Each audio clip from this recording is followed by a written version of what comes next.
Silchar medical কলেজৰ কিছু doctor আছে এই ডক্টৰে এটা চেণ্টিকেট বনাইছে গোটা বৰাকত গোটা কাছাৰত এটা চেণ্টিকেট বনাইছে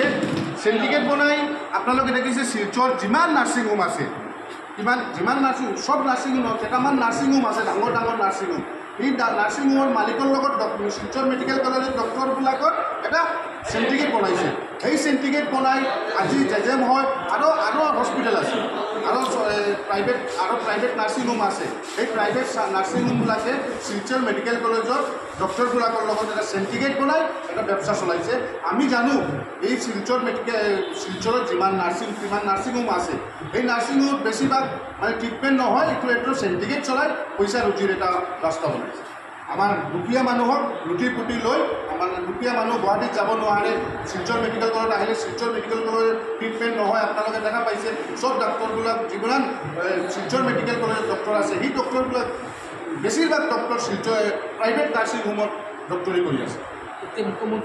এতিয়া আমি অসমৰ মুখ্যমন্ত্ৰীৰ কাছে আমি এইটো দাবী ৰাখিছোঁ যে সেইটো এটা তদন্ত কমিটি কৰি এই সম্বোধনক আইনৰ আওতায় আনিব লাগে আৰু যিমান নাৰ্ছিং হোম আছে এই নাৰ্ছিং হোম এটা কমিটি বনাই নাৰ্ছিং হোমত কোন ডাক্তৰ আছে কি লাইচেঞ্চ আছে নেকি নাৰ্ছবিলাকৰ লাইচেঞ্চ আছে নেকি সেইটো তদন্ত কৰাৰ কাৰণে আমি অসমৰ মুখ্যমন্ত্ৰীক আমি আহ্বান কৰোঁ